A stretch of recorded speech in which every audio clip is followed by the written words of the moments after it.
저도 설날을 맞이해서 어제가 설날이잖아요. 고향인 부여에 방문을 해서 온 가족들이 모였는데 한 50여 명 모인 것 같아요. 모여서 산소에서 예배를 드렸는데 오랜만에 많이 모인 가족이었습니다. 다들 어려움 속에 있지만 가족들이 다시 만난다고 하는 것은 큰 의미가 있는 것 같아요. 이미 나누어드린 가족 예배 본문 말씀을 중심으로 어려움은 많이 있지만 어려움 속에는 하나님의 특별한 섭리가 있다는 것을 기억합시다. 그리고 하나님의 특별한 섭리 안에는 하나님의 지극하신 사랑이 있습니다. 우리가 어려움 속에서도 하나님의 권능을 체험하는 2024년 형통하시기를 간절히 소망합니다. 이런 메시지를 함께 나누면서 설날 예배 드리고 어제 올라와서 오늘 예배 준비하고 오늘 이렇게 예배를 드리게 되었습니다. 설날을 겸하고 있는 우리 모든 교우님들 가정 위에, 자녀 위에, 현재 위에, 미래 위에 하늘의 신령한 복, 땅의 기름진 복이 차고 넘치는 2024년 되기를 주님의 이름으로 축복합니다. 또한 오늘 주일은 교회 지도자를 양성하는 한신대학교와 신학부를 위해서 기도하고 성원하는 신학교육 주일이기도 합니다. 물론 2월 25일 마지막 주일 오후에는 시찰 연합 예배로 우리 영적 각성 집회를 준비하고 있기는 합니다만 최근 한국 교회가 중심을 찾아야 되는 그러한 과제를 안고 있어요. 그러다 보니까 교회도 많이 힘들어진 상황이고 또한 목회자를 양성하는 이 신학대학원 이 신학대학원도 많이 이제 힘들어진 그런 상황입니다. 이러할 때에 우리가 기도하고 또 마음을 모으는 것이 참으로 중요하다 해서 우리 유능한 목회자, 특별히 오늘날은 복잡다단한 시대에 유능한 목회자가 필요합니다. 이를 위해서 기도하는 모든 교우님들도 해주시기를 부탁의 말씀으로 드립니다. 설날 주일에 어떤 말씀을 할까, 신학교육 주일에 어떤 말씀을 할까 하면서 본문을 펼쳐보았더니 마침 본문이 안식일에 관한 말씀이에요. 안식일에 관한 말씀. 오늘날 우리들에게는 주일에 관한 말씀이죠. 주일에 대한 말씀. 우리 신앙인들에게는 너무나 중요한 주제입니다.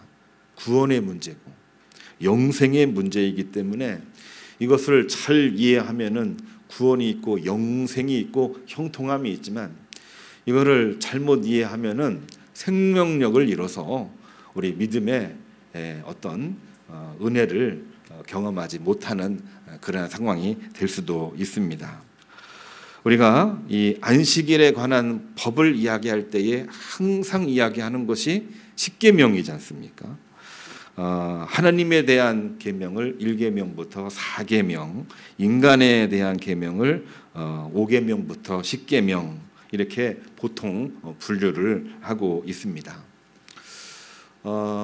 어떤 사람이 예수님에게 질문을 했어요. 마태복음 12장 29절인데 이 모든 계명 중에 가장 귀한 계명이 뭡니까? 그러한 질문을 이제 했는데 예수님께서 말씀하시기를 하나님을 사랑하고 둘째도 그와 같으니 내 이웃을 내 자신과 같이 사랑하라. 사랑하라. 하나님 사랑, 이웃 사랑을 사랑하라. 이 계명으로 예수님께서는 말씀을 해주셨습니다. 그런데 우리가 이 말씀을 한번 생각을 한번 해볼 필요가 있어요. 한마디로 사랑하라 이렇게 말씀하시면 되는데 왜 예수님은 이 바리새인에게 하나님을 사랑하고 둘째도 그와 같으니 내 자신을 내 자신과 같이 사랑하라 두 가지로 말씀을 하셨을까? 우리가 눈여겨볼 그런 내용이기도 합니다. 또한 그 이야기를 하면서 동일선상에서 두 개로 말씀을 하시고 또 이것을 동시적인 사건으로 말씀을 하셨어요. 하나님을 사랑하는 자는 이웃을 사랑할 수밖에 없고 이웃을 진심으로 사랑하는 사람은 그 마음속에 하나님이 계시기 때문에 진심으로 사랑할 수 있다는 그러한 의미가 들어있는 것입니다. 그렇기 때문에 예수님께서 그 말씀을 하실 때에 어떠한 상황을 두고 그 말씀을 하셨을까? 우리가 한번 조금 어렵기는 하지만 생각을 할 필요가 있어요. 뭐냐? 결국은 하나님을 사랑한다고 하는 사람들이 이웃을 돌보고 살피는 일에 열심을 안 내는 경우들이 있더라 이겁니다. 또한 이웃을 사랑한다라고 말을 하는 사람들이 어떤 경우에는 하나님을 두려워하지 아니하고 오만하게 말할 경우들도 있더라는 얘기죠. 그러다 보니까 이러한 현실 속에서 하나님에 대한 믿음, 그리고 이것을 눈으로 볼 수 있는 안식일에 관한, 주일에 관한 메시지가 얼마나 중요한지를 다시 한번 생각하게 하는 것이 저는 이 말씀 계명이라고 생각이 됩니다. 오늘 본문 마가복음 2장 21절 이하를 보면은 당시 유대교, 예수님 당시 유대교는 복되고 축복된 안식일을 경직된 교리로 만들어 버렸습니다. 우리 성경에서 이미 십계명의 안식일 하나님의 계명을 주셨잖아요. 근데 이게 굉장히 중요한 말씀인데 이거를 경직된 교리로 만들어 버렸어요. 우리가 같은 말이지만 구분이 되나요?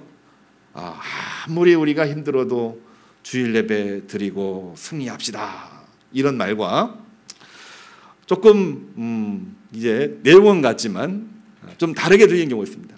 주일 예배 드리지 않으면은 될 것도 안 돼, 하나님이 심판과 저주가 있을 거야.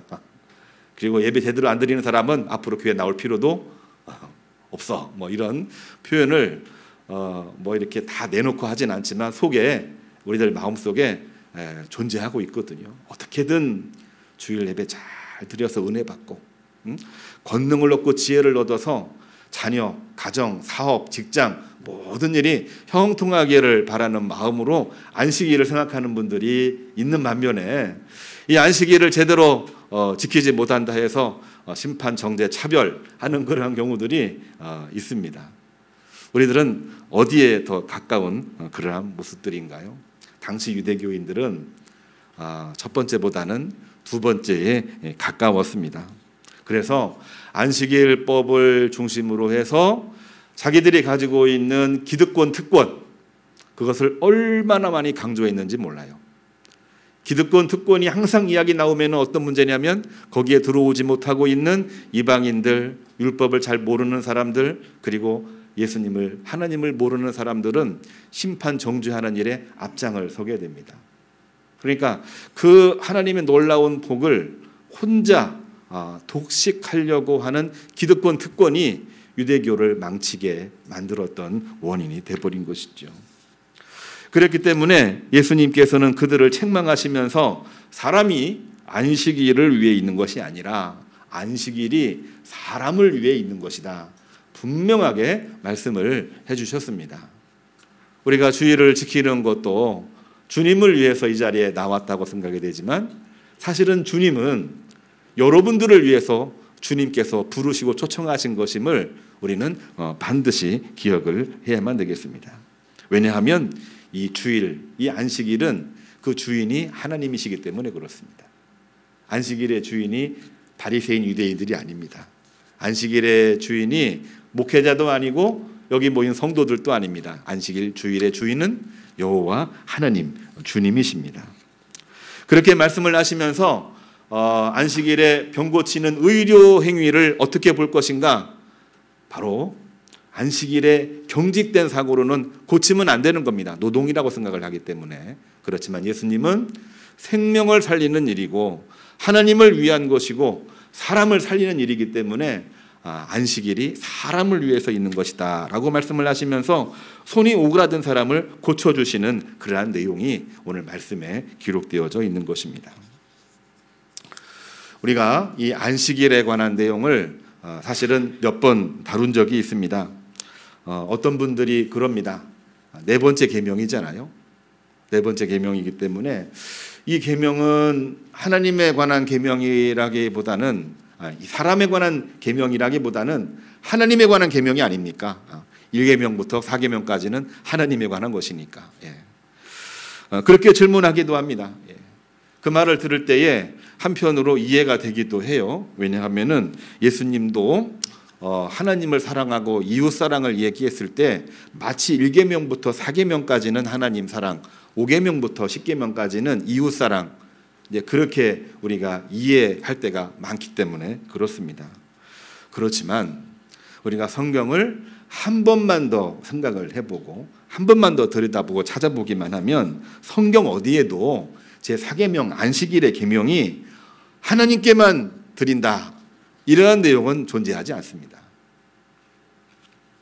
오히려 오늘 본문 창세기 2장 3절 온유가 분명하게 또박또박 읽은 그 말씀을 살펴보면은 창세기 2장 3절입니다. 하나님은 일곱째 날이에요. 안식일을 복되게 하시려고, 복을 주시려고, 누구를 위해서? 사람을 위해서, 인간을 위해서, 당시에 아담과 하와를 위하여 복되게 하시려고 거룩하게 하셨고 구별하셨다는 내용입니다. 그리고 하나님도 안식을 하셨다. 그 내용이 창세기 2장 3절 본문에 아주 명확하게 명료하게 기록된 것을 볼 수가 있습니다. 이 내용의 의미는 안식일에 관한 것이 당연히 하나님을 위한 그러한 말씀이기도 하지만 하나님은 뭐라고 말씀하고 계신가요? 사람을 복되게 하시려고, 사람에게 은혜가 있게 하시려고, 사람을 번성케 하시려고 하나님이 안식일을 제정하셨다. 그 말씀으로 이해할 수 있는 본문인 것입니다. 그래서 어떤 학자는 이렇게 분류를 합니다. 일반적으로 10계명을 4대 6으로 해석하지 말고 3331로 해석하는 게 더 좋지 않겠느냐, 이러한 가설을 내세우기도 합니다. 어려운 얘기인데 몇 번 우리 다뤘기 때문에 오늘 한 번 더 반복을 합니다. 1계명부터 3계명까지는 오직 하나님께 관련된 말씀들입니다. 나 외에 하나님을 섬기지 말라, 우상 섬기지 말라, 여호와 이름을 망령되이 일컫지 말라. 하나님에 관한 내용이 1계명부터 3계명까지 들어있지요. 5계명부터 7계명까지는 가족들에 관한 내용들입니다. 부모를 공경하라, 간음하지 말라, 살인하지 말라. 모든 치정 사건이 가족 내에서 벌어지는 창세기의 기록을 보게 되면은 이 내용은 가족에 관한 내용입니다. 8계명으로부터 10계명에 이르는 말씀을 보게 되면은 남의 것을 탐내지 말라, 거짓 증거하지 말아라, 도둑질하지 말아라. 이것은 우리가 몸담고 있는 이 사회 전반, 이곳에서 사회 정의와 공의를 위해서 하나님께서 만들어 놓으신 세 번째에 해당하는 내용들이죠. 그러니까 9개 계명이 나왔는데 마지막 한 계명이 남았어요. 그 계명이 뭡니까? 네 번째 계명, 안식일 계명입니다. 이 안식일은 거룩하게 지키라 이렇게 말씀을 하셨는데 어디에 해당되는 것일까요? 하나님에게, 가족들에게, 아니면 세상 이웃에게? 한번 머릿속으로 생각을 해보시기를 바랍니다. 조금 혼선이 올 수도 있는 그러한 내용인데, 안식일과 관련된 법, 레위기를 보게 되면은 안식일법이 있고요, 안식년법이 있고, 안식년의 7번째 다음에인 희년법이 있습니다. 사실은 하나의 안식일법에 해당하는 그러한 내용입니다. 안식일은 반드시 쉬라, 하나님과 모든 창조물들을 위해서. 안식년은 땅에 대해서도 한 해는 쉬게 하라. 그리고 희년에 대해서는 사회 구조적으로 헝클어진 것을 다시 본래 상태로 돌아가게 하라. 노예도 해방하고 땅도 다시 돌려주고. 결국에는 이 모든 것들이 이 안식일법에 다 들어가 있다고 해도 과언이 아닌 겁니다. 하나님에 관한 것도 이 안에 들어가 있고, 세상에 관한 것도 이 안에 들어가 있고, 이웃에 관한 내용도 전부 다 들어가 있는 것이 안식일법에 해당하는 내용이라고 하는 것이죠. 그래서 이 안식일법은 네 번째 계명이긴 하지만 그것이 4대 6이든 3331이든 그 중심에 안식일법이 있다고 해도 과언이 아닌 것입니다. 결론적으로 이야기를 하면 하나님께 진실한 자는 가족뿐만이 아니라 이웃을 자신같이 사랑하는 자라고 하는 것을 말씀해 주시고 있고, 이웃을 진실로 사랑하는 사람이라고 한다면은 하나님을 경외할 수밖에 없다고 하는 것입니다. 하나님이 없이 이러한 일이 이루어질 수가 없다는 내용을 담고 있는 것입니다. 저는 종종 그런 이야기를 듣습니다. 종종 들어요. 자주 듣기도 합니다. 어느 권사님이 저에게 하시는 말씀, 목사님, 오늘 제가 예배에 왔는데 많이 못 나올 것 같아서 제가 오늘 나왔어요. 이런 이야기를 하시는 경우들이 있습니다. 그 말 진심으로 하시는 말씀이라는 것을 제가 느끼고 있고, 제가 얼마나 속으로 감사한지 알 수가 없었습니다. 예배인원 적으면 힘도 빠지고, 예배인원 적으면 목회자도 힘을 잃고, 그러니까 그 자리 채우려고 제가 왔습니다. 너무너무 고마웠어요. 교회와 예배, 그리고 집회, 그리고 신방, 그 모든 하나님의 구속사역의 협력자가 되려고 하는 마음이기 때문에 저는 그 고마움을 잊을 수가 없습니다. 굉장히 중요한 그러한 내용입니다. 그러나 저는 분명하게 하나님의 말씀을 전하고자 합니다. 하나님의 말씀은 과연 뭘까요? 우리가 굉장히 중요하게 생각해야 되는 그러한 내용인데요. 모든 예배, 기도회, 성경 공부, 모든 모임은 사실은 목회자를 위해서 만들어진 것은 그 어디에도 없습니다. 그렇게 생각하는 것은 우리들 생각이고 인간의 생각인 거죠. 모든 예배, 모든 성경 공부, 모든 모임은 사실은 하나님을 위한 것이고, 하나님을 위한 것은 오늘 하나님께서 뭐라고 말씀을 하셨나요? 예수님께서 무엇라고 말씀을 하셨나요? 안식일이 사람을 위해서 있는 것이지 사람이 안식일을 위해서 있는 것이 아니다. 하나님도 창세기 2장 3절을 통해서 하나님께서 복되게 하시려고 안식일을 제정하셨다. 분명하게 말씀을 해주시고 있습니다. 우리 교우님들이 예배 나오고 성경 공부하고 같이 신앙생활 열심히 같이 식탁교제도 나누고 서로 손잡고 기도하고 있는 이 모든 것들이 목회자를 위한 게 아닙니다. 우리가 늘 얘기하는 교회를 위한다라고 말을 하지만 사실은 교회를 위한다라고 말하는 것도 조금은 어폐가 있어요. 엄밀히 말하면은 누구를 위하는 것이냐? 하나님을 위한 것이요. 사실은 하나님께 예배하고 있는 여러분 모두를 위한 것이 하나님께서 우리에게 하시는 말씀이라고 하는 것입니다. 그 내용을 우리가 알고 예배를 참여하고 또한 기도하는 것이 우리들에게 가장 중요한 내용이 아닐까요? 그렇습니다. 여기 모인 모든 우리의 가족들은 하나님께서 초청하신 것에 응답하여 모인 그야말로 천국잔치, 혼인잔치에 오신 분들입니다. 모이자 이렇게 이야기하는 그 이유는 목회자가 아니고 그 어떤 것도 아니고 정말 여기에 모인 여러분들을 위해서 예배 빠지 마십시오. 열심히 말씀 읽고 말씀의 훈련을 통해서 은혜 받고 권능을 발휘해서 그야말로 열매가 차고 넘치기를 간절히 소망합니다. 이러한 내용이라고 하는 것입니다. 목회자가 목회를 하면서 가장 슬픈 일이 뭐고 가장 기쁜 일이 뭘까? 저는 한번 생각을 해봤어요. 저도 목회 기간이 그렇게 많지는 않습니다만 가장 기쁜 일이 뭘까요? 기쁜 일부터 얘기했으면 좋겠어요. 어떤 일일까요? 교우님들이 예수 그리스도를 알고 예수님이 주시는 권능과 지혜로 번성하고 생육하고 하나님께서 그 지경과 그 넓이를 넓혀주실 때에 목회자는 목회하면서 가장 기뻐하는 일이라고 저는 고백합니다. 할렐루야? 그렇죠? 예수님을 믿었는데 그 믿은 이후로 마음속에 여러 가지 어려움이 생겨요. 또 사회적으로도 어려움이 생겨요. 그럴 때 목회자는 가장 힘들어합니다. 가장 슬퍼합니다.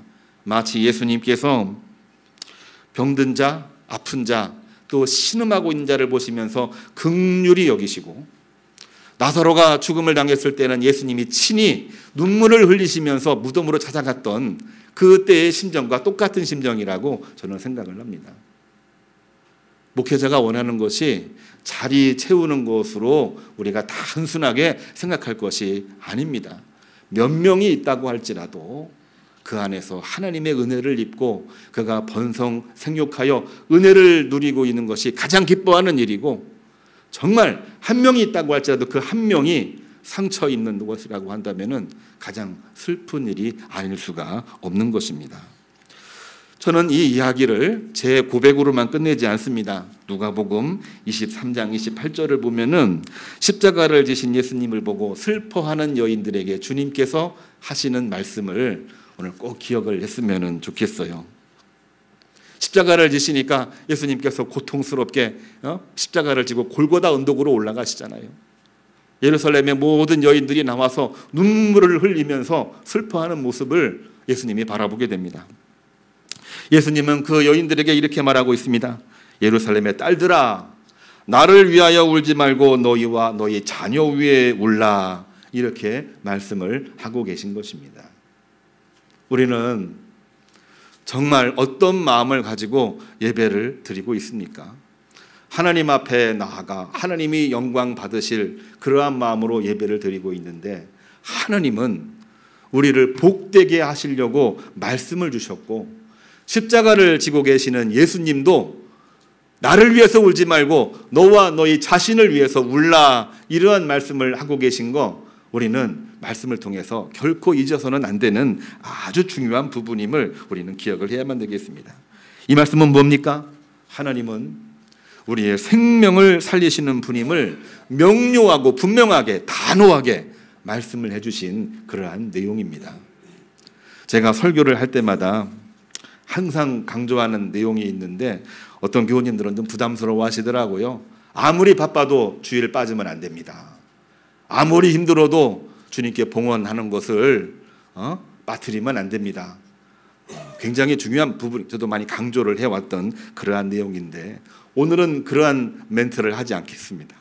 오늘은요, 아무리 바빠도 아무리 힘들어도 그런 내용이 아니라, 바쁘니까, 아주 힘드니까, 복잡하니까 누구를 위해서가 아니라 여러분 자신을 위해서 예배 빠뜨리지 마시고, 여러분 자신을 위해서 봉헌하시고, 여러분 자신을 위해서 믿음 생활 열심히 하시는 가운데에 하나님이 그 안에 복을 주시고 하나님이 함께 하시고 번성 생육하시기를 주님의 이름으로 축복합니다. 왜 나에게는 복이 없습니까? 그런 이야기를 하지만, 우리가 주님 앞으로 나아갈 때에, 우리가 주님 앞에 믿음으로 전진할 때에 하나님이 그때 역사하시고 은혜를 베푸시는 거 아니겠습니까? 예. 너무 바빠서, 너무 힘들어서, 너무 복잡해서, 금년에 해야 될 일이 너무나도 많기 때문에 금년에 어떤 일이 벌어질 줄 우리가 알 수가 없습니다. 설날을 맞이하고 있는데 다들 잘 되기를 원하고 있어요. 그러한 마음도 있지만 염려 근심이 너무나도 많이 있습니다. 그러한 때에, 그러니까 하나님 앞에 예배하고 은혜를 입고 승리하고 번성 생육해서 우리 금년 내에 모든 마음의 소원이 다 이루어지시기를 주님의 이름으로 축복합니다. 자, 오늘 파송의 찬양 함께 부르시고 예배를 마치겠습니다.